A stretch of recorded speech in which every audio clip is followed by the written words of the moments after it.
First of all, I'd like to thank Ed and the Suffield Tea Party for having us here. So Ed, thank you very much.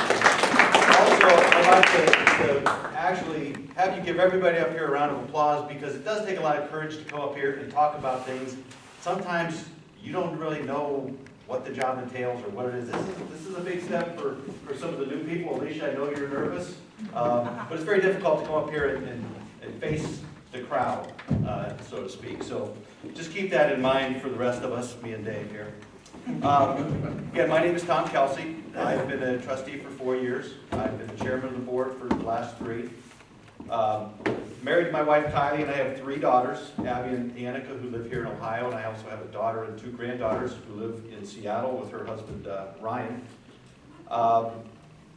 Brief history, I'm going to give you my little resume here real quick. Graduated Field High School in 1983, wasted a little bit of time, and then ended up in the United States Air Force. I spent 4 years as a calibration technician, primarily in the western U.S., also in Asia.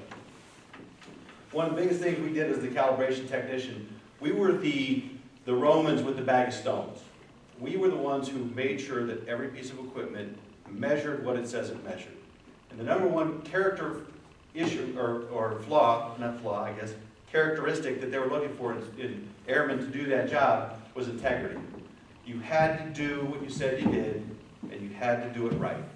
You put your stamp on everything you did, and that was followed that piece of equipment all the way through its life.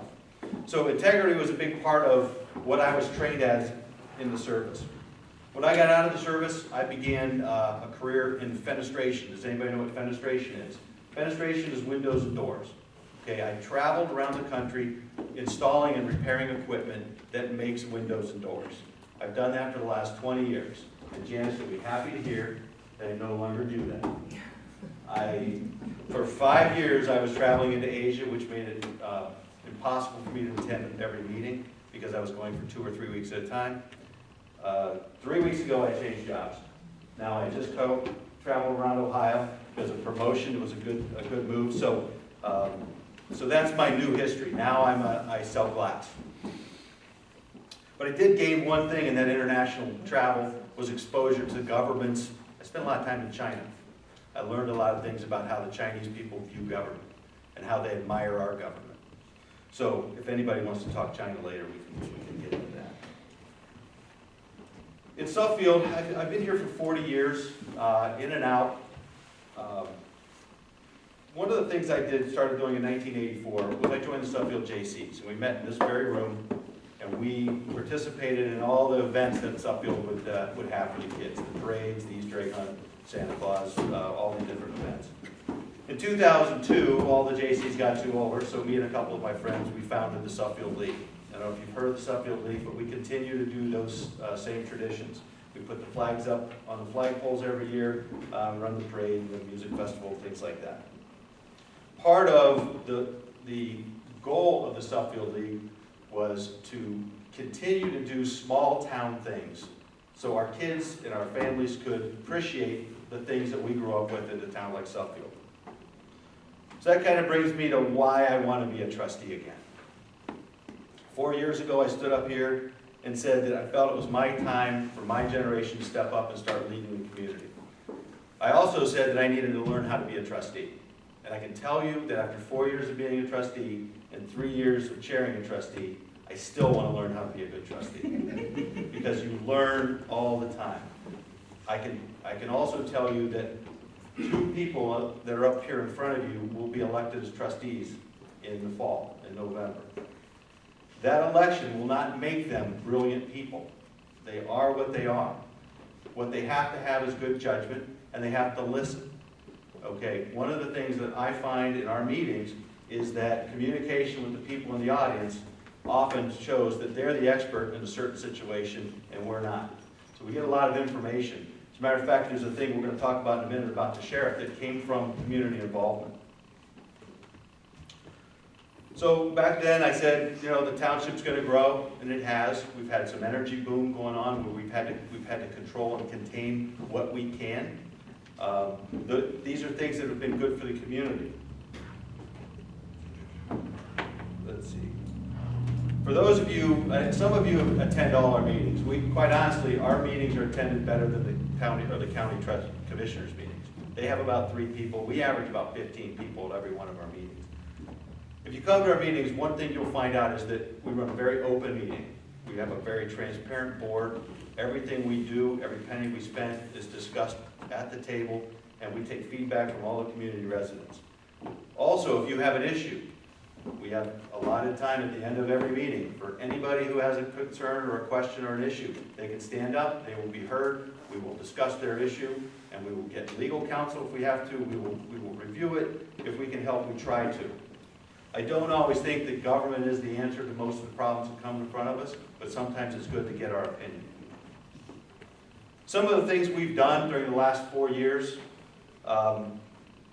we've spearheaded the demolition of homes that have been abandoned. Now, you may have heard of the land bank that's funding that right now. We actually got ahead of the curve, and we tore down a couple houses just before the money became available, so we didn't know it was coming. So what does that mean? Well, we had some homes that were being used for bad things. Okay, we had some squatters, we had some issues, and these homes become safety issues. So we got on board and we started the process. It's about an 8-month process to tear down a home. So that was one of the things that, one of the things we spearheaded. We cleaned this lot up across the street. We had an $80,000 mortgage on a house that didn't have a window for 20 years. We tore it down. We also helped negotiate a settlement on a mining lawsuit that was pending the township when we took office 4 years ago. That settlement, I know, didn't please everybody in the room, but it was a settlement that gave us closure and made us, gave us an end for both parties. So it was the best deal we could work out. I've supervised the road maintenance plan. When I say supervise, I give Jeff and Scott the money they need to take care of your roads. I absolutely cannot micromanage them because they know a lot more about roads than I do. So they have a plan, we see the plan every year, we review it, and then we fund it. One of the things I wanted to mention, we had community members discussing they wanted increased sheriff, they wanted police, they wanted some type of protection. Through some community members' involvement, we participated with the sheriff to get increased, we have to pay for increased hours for a patrol car down here. We've done that in the last 3 weeks. We've had an additional 28 hours of service, and the sheriff pulled over 57 drivers for some type of speeding or reckless op. What this leads us to is a potential for a sheriff doing some type of arrangement with the sheriff and maybe another township to split the cost of having a full-time sheriff in Suffield Township, which would be 4 hours a day here and 4 hours a day maybe in Atwater or Randall.